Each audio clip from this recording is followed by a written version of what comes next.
Hey, we've got Chris Durant from Savage Henry Comedy Club, the owner and operator and great guy on today's episode of History and Whatevea. Stick around for some local venue history if you're local to Eureka, California.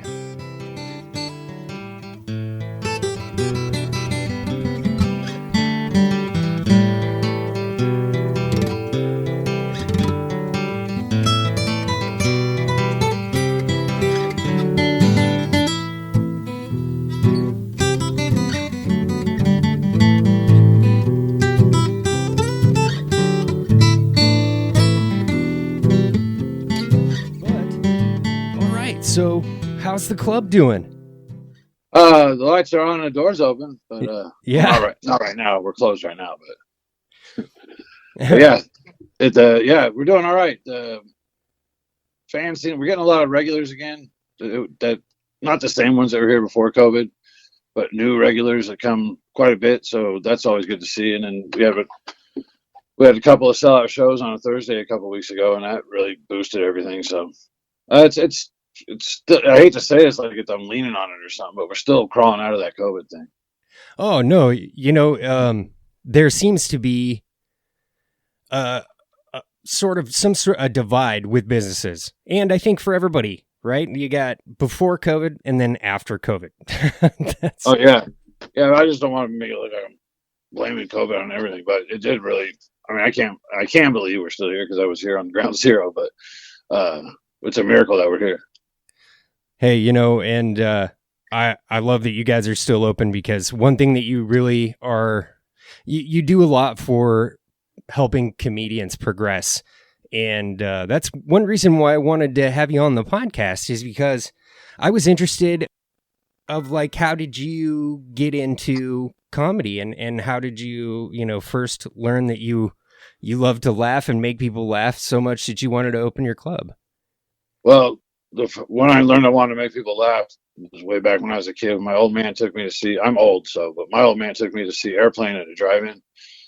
And when it was out, like for real, so that's how old I am. I was like 5 years old, something like that. But hearing that old man laugh like he did, I was like, man, if I can make that happen. So, and I have made him laugh many a time in my older age. But yeah, so that started with me going, I like comedy, and it just Saturday Night Live, and we didn't have the resources we have now, of course, but television, Rodney Dangerfield, was staying up for the Tonight Show to see the comics on that. I just loved it. But I never had a bug to want to do it. Like myself, I never had the bug to get on stage. I just like to laugh and stuff. So yeah, it's funny. Airplane was, on TV by the time I came around, but everybody loved it. And when you go back and watch that show, like there's an incredible amount of jokes that are just all the time throughout that movie. It was one of the biggest comedy movies ever, wasn't it? Yeah, and it started a whole new genre of comedy. I don't even know if they have a name for that comedy other than Zucker Brothers comedy, maybe. But yeah, it was the rapid fire jokes and the stupid jokes, like Don't Call Me Shirley and all that stuff that are now in our vernacular. So it was a innovative for its time. And then on to Naked Guns and the Police Squad, the TV show that Naked Gun came from. There was Hot Shots. I think Airplane 2 sucked royal donkey balls though. Yeah, well, that's usually how it goes with sequels, right? Yeah, except Empire Strikes Back, but yeah. That goes without saying, right? But to get where the club came from, how we stumbled into that is that I've always been a zine head growing up. My dad was an editor of a newspaper, so I kind of grew up in a newsroom, and I just wanted to make zines. I to fold a piece of paper in half and put staples in it, and then now you have a book. It's like, well, it's that easy, huh? I mean, far from what gets published, and now I know why publishers exist. But I've always been a zine guy. So when I was in Sacramento in my 20s and stuff, we made one called MSW, stood for Mean Spirited Willie. And I wanted to make that. I had that name in the back pocket for a while, but I want to make it a ska band. Wouldn't that be a good ska band name? Mean Spirited Willie? We had one practice as a ska band as Mean Spirit of Willie. Then it hopped on. We didn't do it anymore. And then we used it for the magazine.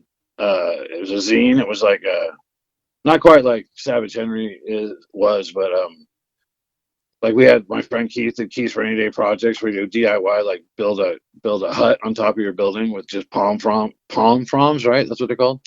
Uh, just that are on the street. This is Sacramento, so there'd be There's palm leaf fronds. I don't know if I'm saying that right, but no, I think you got it right, but they're just all over the place enough to where you could gather them and build something on yeah, your roof. yeah, he would collect them until he had enough, and then there'd be a shack on top of ours, on top of his building. So stuff like that, just rainy day project. And then we had a stupid. It's not stupid, but yeah, it is stupid. A comic that me and my friend made called The Can, where we just sat around really high as hell and just started looking at things that said Lysol Can Man and Simulated Wood Grain Man. We made these two superhero teams out of stuff like that, and their mission was to find the last unopened can of Past Blue Ribbon. So The last one. yeah. So there was who had somebody. Oh, the janitor from Hell was one of the other characters. Professor Visine. Yeah, we just looked around the room and just put a professor or a professor before it or a man after it. I came up with like one of the worst superheroes ever, Captain Anachronism. I'm not really sure how that's going to work out, but I just got to write a joke. I think the Can characters could beat that as far as stupidity goes, because I don't even know what that word means. You know what? I had to look it up. I'm like, well, this is probably not going to fly as a joke if I'm not even sure how to use it. But that's always been fun for me too, like trying to piece together these ideas and turn them into, in this case, it's like a comic book or a magazine, but still you have to lay the jokes in there. That's part of the whole process. And there's no cadence or timing on that. You know what I mean? So, yeah, it's a different kind of comedy. So no immediate feedback. Yeah, and then that was before the internet and all that too. We were doing that. So the can was hand drawn, and boy, oh boy, you could tell it was hand drawn. I don't think moms would even put it on their fridge, you know. And then that grew. We did another one called Slow Kids Playing. It was a music-based like zine. This is all still in Sacramento. And then Short Bus Kid. We did another one called Short Bus, where it's more starting to look more like Savage Henry. And Short Bus actually kind of took off, not in a way I could get paid from it, but popularity-wise. And that was the first 12 issues or so. It was all photocopied, stapled ourselves. So, and we did that free wherever me and my partner Chris, his name was also Chris, would find like his work. He worked for the city, so he had the key to the building, the office building. So we'd get a pizza and get some beers and go in the maintenance or in the conference room, watch TV, and just have all 6 printers just running at the same time, running hard. I think the statute of limitations have ran out on that, so I can say that. But yeah, all the printers would be going, and we would bring our own paper. We weren't ripping off the people of Sacramento from their paper. It's just their toner. Well, hey, it was for the entertainment of the people of Sacramento, so I think you're online there. Yeah, but after 11 or so issues of that, Chris started paying for it because I had a bunch of kids, and I moved to Humboldt by then, and you got it printed. So we had glossy covers printed, and we got under 2 or 3 issues under. I think we did 13 of that, and it was never like common. It was never like monthly or weekly. It was just whenever we get one out, kind of. And I just kind of died on the vine, being a part of Chris and Sack and me up here. And people up here already knew it because their friends over in bands and stuff would bring it with them when they play up here. So they knew it. So we kind of hit the ground running on that a little bit. And then I got a job and didn't do any zines for a long time. I was the cop reporter for the Time Stand daily paper. I was the cops and courts reporter, the public safety reporter up here. So did that for 8 years. And then got tired of, am I going too much? Am I just like rolling out? I did want to ask you about what you just said. So when you were reporting, what was that? What kind of reporter? Public safety was the cops and courts is how they used to say it. I'd cover all the different police department, law enforcement departments up here, and then all the fire departments, and then the courthouse as well. So I 8 years did that, and I covered the worst of the worst up here, and it got really old. It got really. It's probably affecting me because like I'd go and crash like auto crash sites and I'd see dead bodies and stuff, and I'm like, I don't need to be doing this. You know, And then yeah, go ahead. I can totally agree with you on that because in the course of my research for this podcast, like I love to do a lot of different subjects, and this kind of local history is really important to me too because I'm cataloging this time that we're in, and one thing that I do is a lot of research into military history because those are sometimes the things that interest me that I want to make a point about. But I do know that you can only do so much of that before you have to take a break because it will get at you for sure.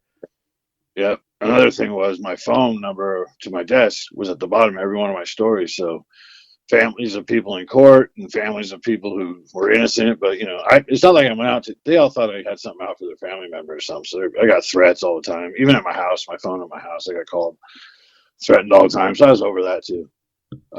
Well, and you were just doing the facts reporting of what happened, right?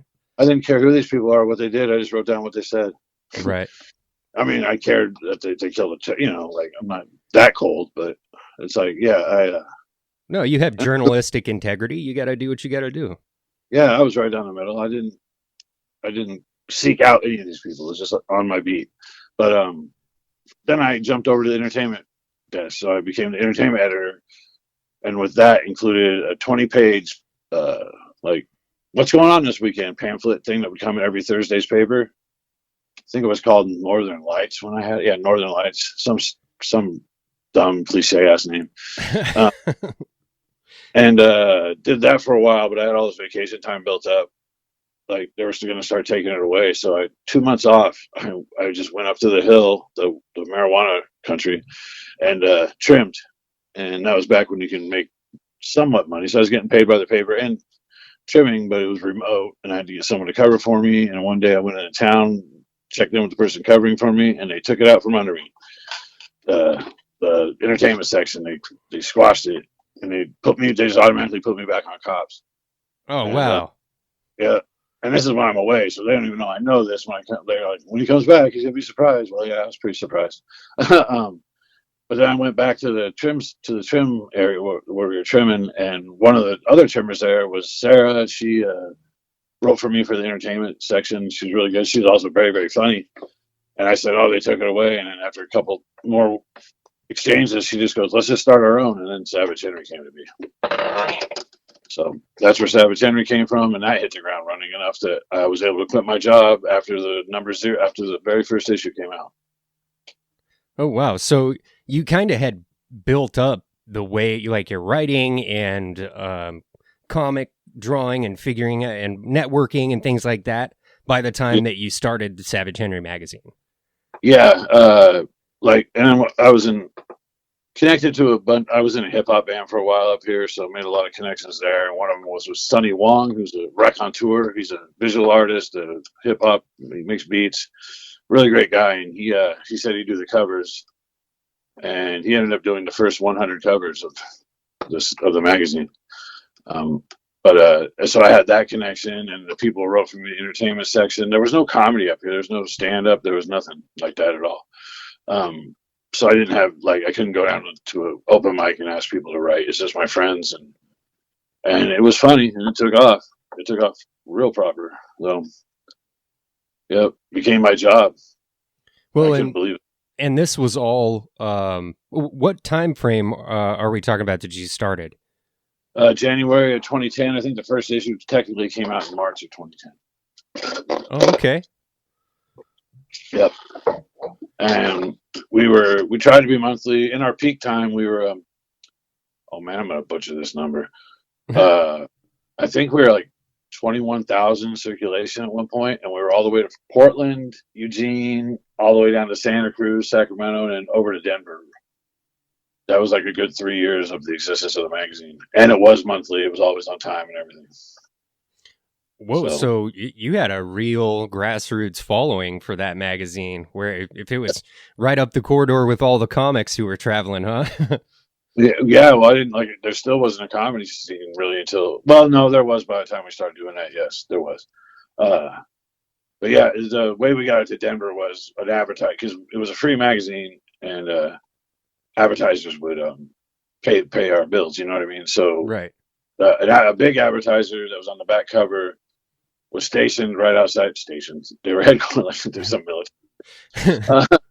They were headquartered right outside Sacramento, and we'd drive by there and give them a whole pallet for Denver, and we discounted their ad, and they would put the pallet on one of their soil shipments to Denver.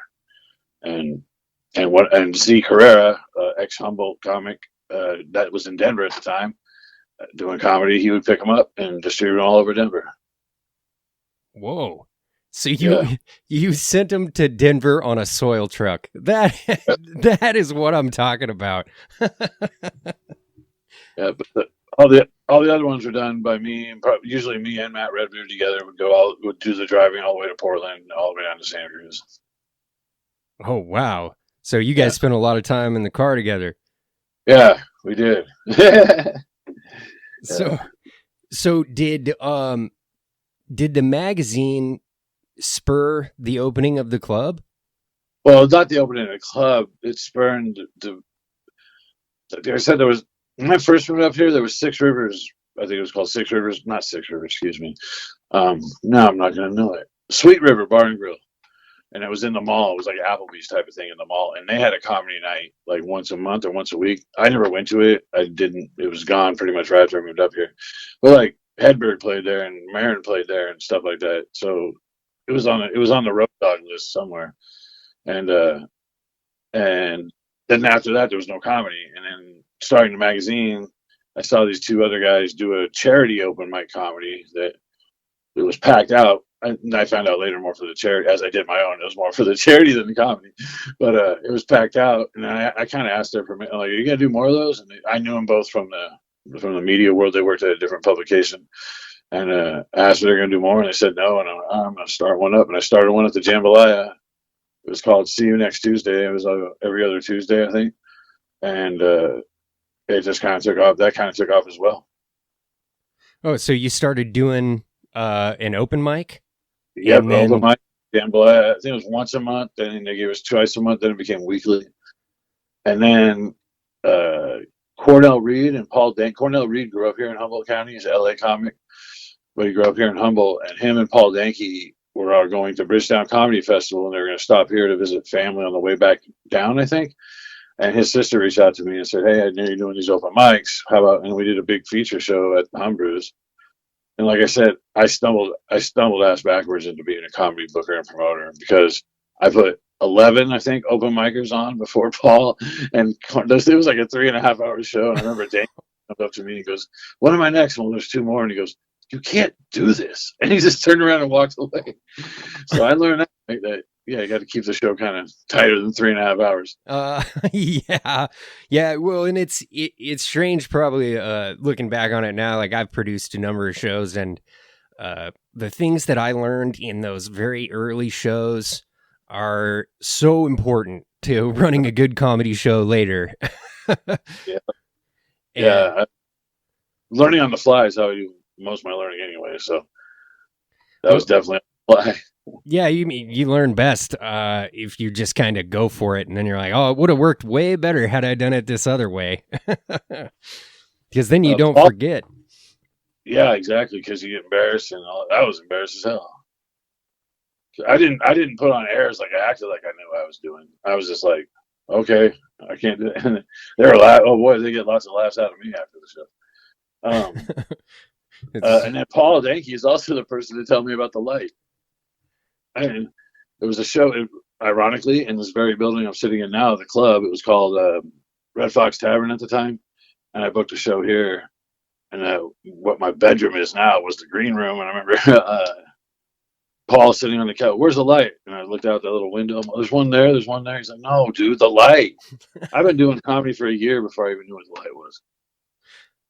So, I owe all this to Paul Danke teaching me comedy, I guess. Yeah, well, there's a lot of nuance to comedy. I mean, when I was younger and used to watch stand-up comics like, Robin Williams or Richard Pryor, whoever I came across, I used to think that they were just good. Like, they just started out good. They're just funny. They made it happen. And yeah, you never see on a special anybody get the light, where you'll rarely even see like a counter on any sort of special. So Yeah. unless you get into it for a while, you don't know what's going to happen with comedy. I mean, your first whole year of comedy is just figuring stuff out. Yeah. And especially from a promoter point of view where you're doing it, and I wanted to make everything cool. Wouldn't that be funny on a special if they just looked up and said, "How much more time I got?" Yeah. Yeah, so those started to evolve. So you were producing these shows, and you've got a couple of friends coming through. You're starting. You're starting another show? Because you found that this is all in Eureka, right? Or is this still in Sacramento? No, Arcata. Arcata. Arcata and Humbrus, where we did the Danky Cornell show, was in Arcata. All right, so you're kind of just getting your feet wet as far as running shows go, and learning comedy. Yep.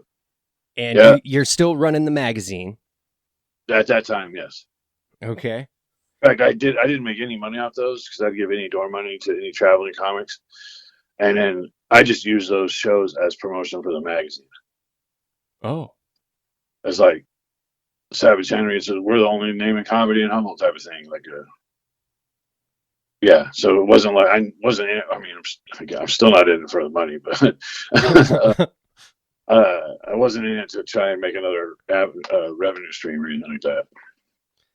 Yeah, well, you're totally in it for the love of the game, and I think that's a really important part of comedy. Sometimes I wonder what people's angle is producing shows or running shows or just being a comic. And I know that I come from a place of I really love comedy. I love to make people laugh. And if I could have it be the thing that I do, that's how that would be my choice. I've done a ton of jobs, so that's why I'm so interested at like how you were able to move into comedy and eventually get to where you've got people like, Eddie Pepitone and Sam Talent and let me see. Sam Miller was the first guy to headline at the club, and we're gonna have him here. Billy Wayne Davis was the first. It was the opening day weekend. Oh, Billy! Sorry, I misspoke. He headlined first at your club, I believe, Sam Miller. But his first week at the club, correct? Sam Miller. Oh man! And then you had Billy Wayne Davis, your first headliner, as it opened at the club. Yeah, because by that time we opened in. It's 2018. We opened in November of 18. So the magazine was starting already to dwindle because legalized weed kind of screwed this whole place up, and all our advertisers went from being Cheech and Chong to being Soccer Mom. You know what I mean? Okay. So they didn't want their ads next to fart jokes and stuff. So so it was 2018. So I already had a Rolodex started because after the Cornell and Danky show way back in 10, I think, still in late 10, early 11, I started getting connections to San Francisco comics. My very first out-of-towners that didn't grow up here, because I did Josh Argyle too, and he grew up here, and he had a huge show, and he led me to Sean Keane and Chris Garcia. They were the first not affiliated with Humboldt County in any way headliners that had come out. And that just they told two people, and I told two people. Type it just grew. So you just kept producing these shows in Arcata, and it just kept giving you more and more access to people in other communities who were doing the comedy thing. Yeah, and at the same time, the mics were still going. So our scene, which people can't wrap their brain around, that there's a quality, really good comedy scene in such a small area, but I'll put our kids up against anybody's. Not kids. I'm just old, so I can say that. So that was all still developing. That was all still getting strong. And I put them on as openers and hosts and stuff for the headliners. And then the festival came along. I went to Bridgetown to see about how comedy festivals ran. And boy, did I have the time of my life. And I had Humboldt handshakes. So I was able to get wristbands from people by giving them a free weed and stuff. So that's what we call the Humboldt handshake. Yeah. And that weed was just small buds that the guy I was working for didn't want because he didn't want them in the bag. He just wanted the big. So he just said keep them all. But they were buds, so yeah, they worked. Oh yeah, And sure. opened a lot of doors for me. But yeah, and then I saw how that worked.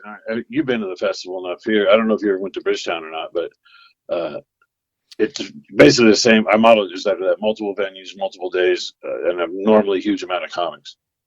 Right. So yeah, and that just took off too. So you kind of you learned the ropes there at the you said Bridgetown? Bridgetown Comedy Festival in Portland. Yeah. Oh wow. Yeah, no, I haven't been a part of that. Is it still going? No, it's not. Oh, okay. This is way back when. I think I forgot who the headliners were the year I went. But that's where I met Funches. Gave him a humble handshake, and he gave me every color of the rainbow for the bracelets. Oh, yeah, Ron Funches. Oh Yep. man. Yeah, that's a way to get in if you can just see. That's a great way to see some excellent comics if you get. He was still Portland Ron Funches, not LA Ron Funches. But not there's a big difference. I'm not throwing shade or trying to say anything. But and on his move, because I met him there and everything, on his move down to LA driving, he stopped over a night here and did a show here with us. So that was rad. Well, that's part of the development of comedians. It was like you're saying, you have to have an open mic, and you have to have newer people who are learning and growing get in front of these more developed comics so that they can see how it's done and so they can work on their stuff. And it's really important. Like, unless you're in as a comic, you kind of won't see that. And because most people only go out to real paid shows, don't hit open mics a lot. But that's a really important part of growing as a comedian, is getting on those shows. Yeah. Getting on this, or just simply watching them in person. Yes. Yeah. Live comedy is so much different than recorded comedy that you might watch on television. Yep. There's no editor here. No. No editor at all. No. And then all you have is the light if you can see it. Yeah, if you know about it too. Yeah, you gotta know about it. You gotta know what it's for. I know the first time I saw somebody give me the light, I'm like, what is that? Like, why do they keep showing a light at me? I don't. I may have ran over at that mic. Yeah, we're overboard now. We got a big old basketball clock on the back wall, and then a light right underneath it. So we went from not knowing what the mic is 10 years ago to having a basketball clock just counting down for the comic's face how much time they have. Yeah, and it's pretty important because, sometimes I'm not sure what takes comics over, but they just go and go. It's like, I'm sure that they know, but yeah, there's some that know, there's some that don't know about the light or don't know when to get off, and they keep going. I don't know. What do they think they're waiting for? Like a hook or something? Yeah, I know. Just like a buzzer. You might as well get a buzzer for if you got the basketball clock. Yeah, exactly. So after you're running those shows in Arcata, where did you move from there? I don't know. I was still thinking the magazine was the thing. I still shows, and I still love the festival. I love it the day after the festival, but those are always good times. There's always new friends and old friends. People named it the summer camp for comedians, I guess. Oh yeah, yeah. But then when I could see, I'm not going to say I could see into the future, but I could see in my bank account that the magazine wasn't carrying its weight anymore, and I was getting some bigger names and bigger shows, so I just kind of just hopped horses in mid race there, and kind of let the magazine just dwindle. Not like we didn't do it, like we didn't care, but we knew that was going to hit a wall real soon. Yeah, well, that's kind of that's the writing on the wall. Right in that time period, you could just see that everything was moving to online, digital, less and less print media. Yeah, I have a knack of jumping into industries that are dying. Yeah. Yeah. That was supposed to be a joke. Well, It's true. It's funny because it's true. Okay. But we got a loan. There was a small business development corporation, or I don't know if they're a corporation, they're a small business development place here that, so we got a loan, and that's when we started to look around. I wanted to put the club in Arcata, and we actually had 2 places signed. One of them just said no, even though it was all signed. Well, but it's signed. What am I going to do? Fight my future landlord and piss him off? You know what I mean? yeah. I just backed out of that. The other one doesn't remember signing. I'm like, oh, this sucks. I'm glad. I'm so fucking glad this didn't happen now. And then we were driving by Eureka, and I didn't want any Eureka at all. And this place used to be called the Red Fox Tavern. I've been here many a time. My last performance as a rapper was here. And my ex-wife wanted to check it out. She's like, let's go in there and see. I'm like, yeah, it's a Red Fox. I don't know. And we went in, and she just turned around right when we walked in and said, this is the place. So we got this place. We rented it. We were leasing it. And that's at the same time my wife was diagnosed with severe liver problems. So she has a record in California of going from the bottom of the list to the top of the transplant list the fastest. So they airlifted her out of here and everything, and we just got this place. So, and it was like up and going, and I'm like, so I had to stay here with that, and just that put me in a spin. But she's okay now. She got a transplant. She's great. She's doing great. But yeah, so the timing on that was horrible. So this thing almost didn't get taken off the ground because I just went down hard when this place is open. You know, I did the typical, I own a comedy club, now get addicted to everything. Yeah. Well, that's that kind of thing it puts anybody through a loop, especially if you're trying to hold a business together and do whatever you can for your partner, and to have it all happen at once that's an incredible amount of stress. Oh yeah. I was so cliche about it. Yeah. I started wearing gold chains and open shirt. I'm kidding about that part. For a second there, I just saw you with like a fedora and gold chains, and it just didn't fit. Man, every time. Don't catch this till Thursday. Yeah. Yeah. But and then COVID hit.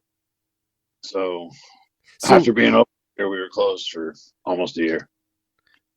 So when did you open the club? So November of 18, opening day was the opening. It was the first November. And then it was like, going okay, and then the shutdown happened. Yep. Yeah. It was going okay, but it was not being run the way I wanted to that first year.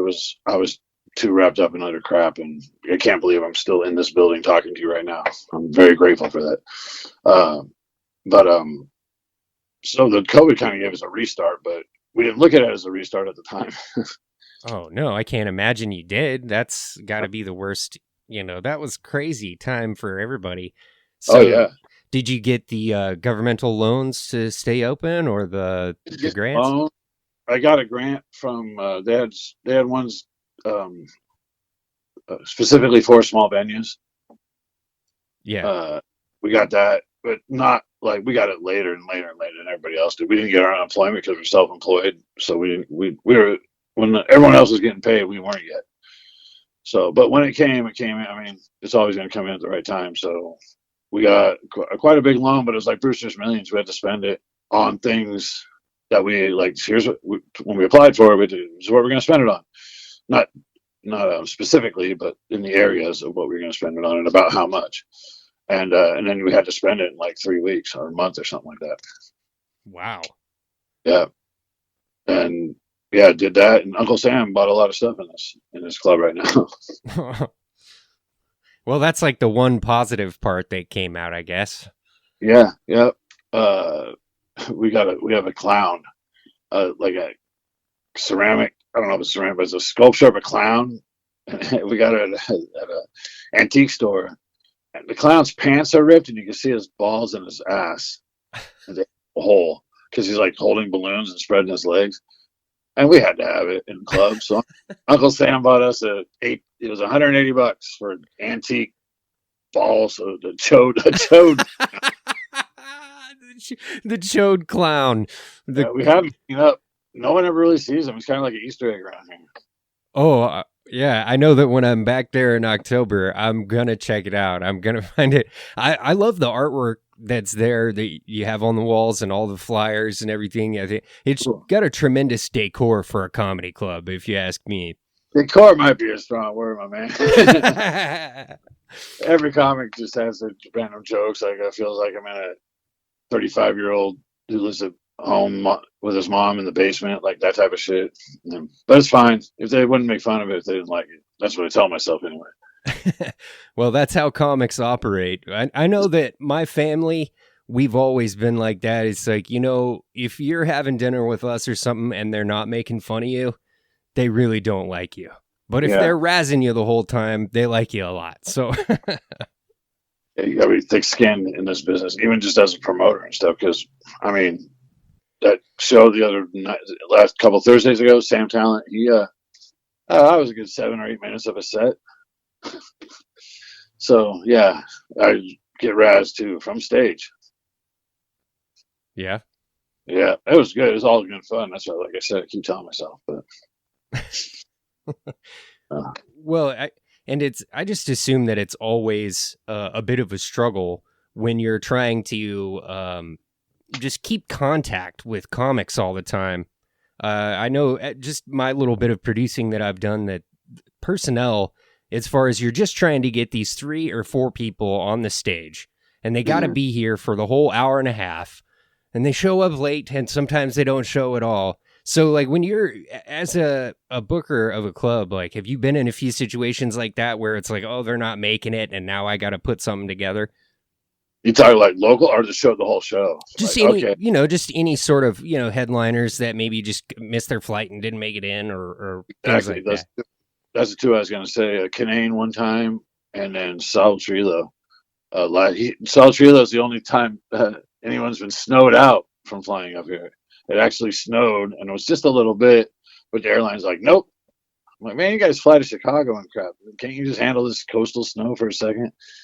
But so, and yeah, we put it together. We got Trevor. I think for the Salo one, we got Trevor to headline the weekend instead. Like I said, our local talent pool is great and spoils me. So it's easy to tap the bench. You know what I mean? Oh, yeah. Well, and that's something that I think that Eugene and Eureka kind of share. One of those qualities is that we have a lot of good writers here, and it's kind of a smaller place.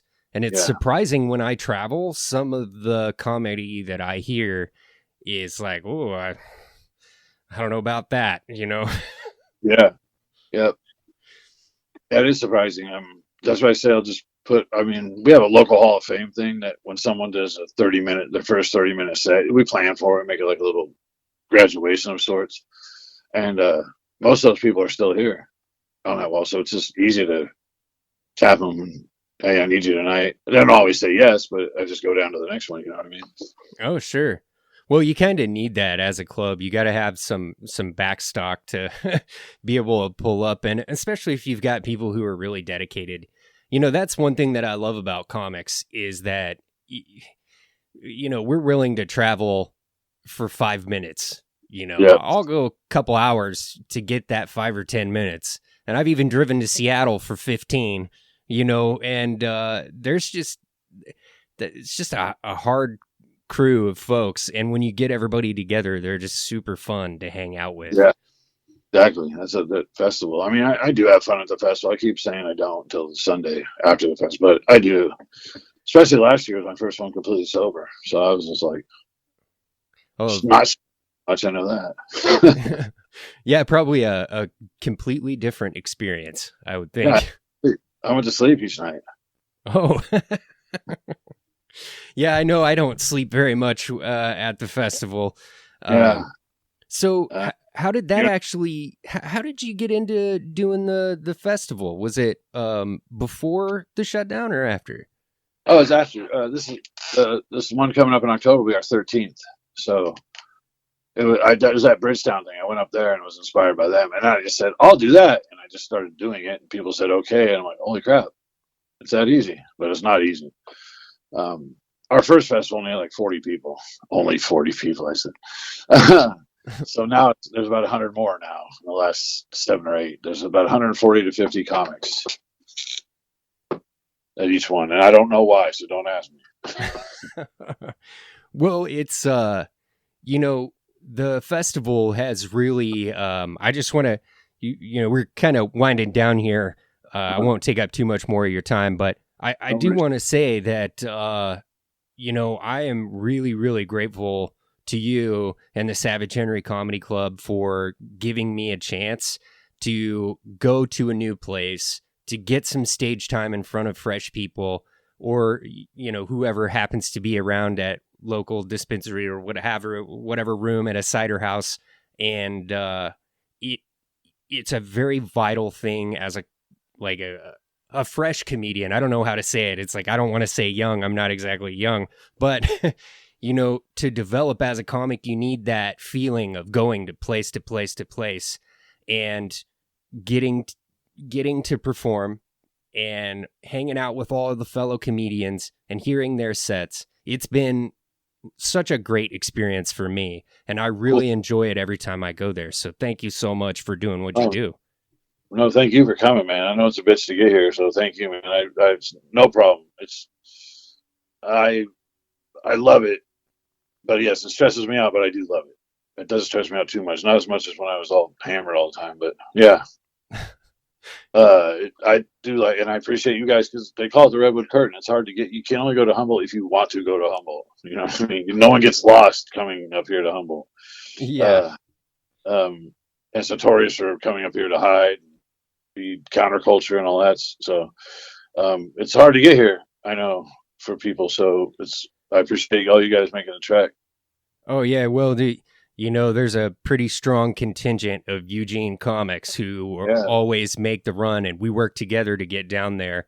And everybody that I know is just extremely grateful for the chance, and that hey, we all just appreciate the comics that are there.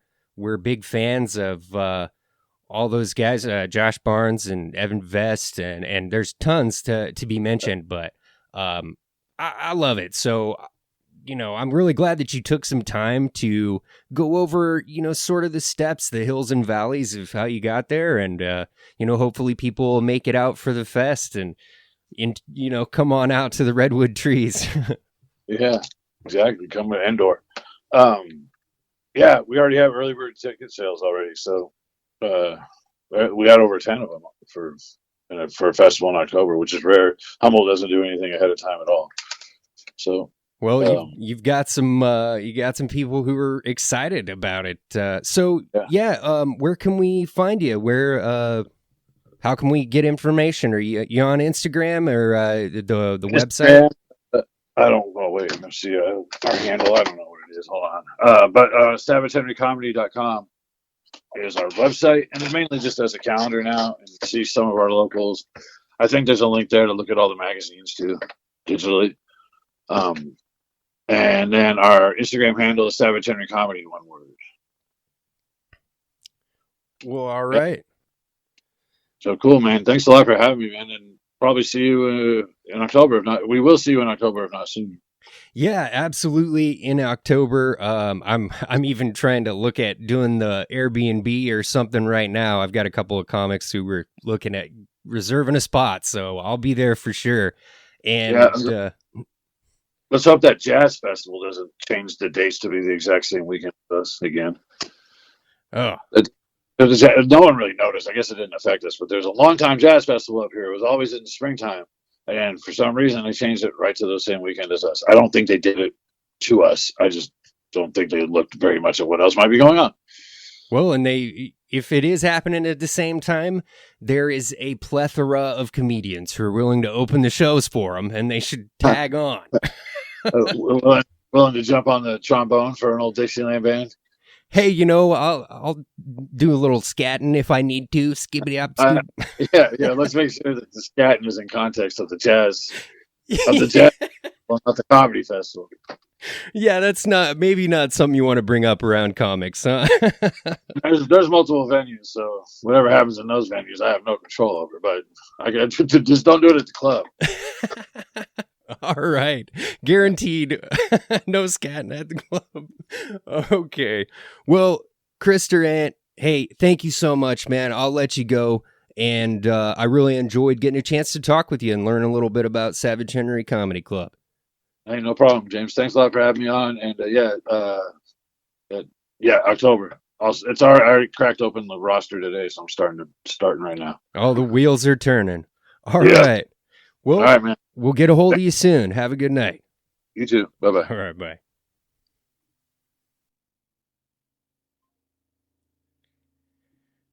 Well, that was awesome. So, big thanks to Chris Durant and Savage Henry Comedy Club for all the work that he's put in, helping comics, doing the reporting, putting together Savage Henry magazine, when that was a gem for a while, having widespread influence, and of course the Savage Henry Comedy Festival, which is just always on my map. It's sort of one of the things that I look forward to. I plan on every year just to go down there and have a chance to perform and get to see all my buddies that I made last year, and it's tremendous. And once again, a big thanks to Chris Durant for helping all of us young comics, not necessarily young in age, but young in ability, develop into becoming headliner comedians eventually. So that's it. That's history and whatever. And we'll see you next time.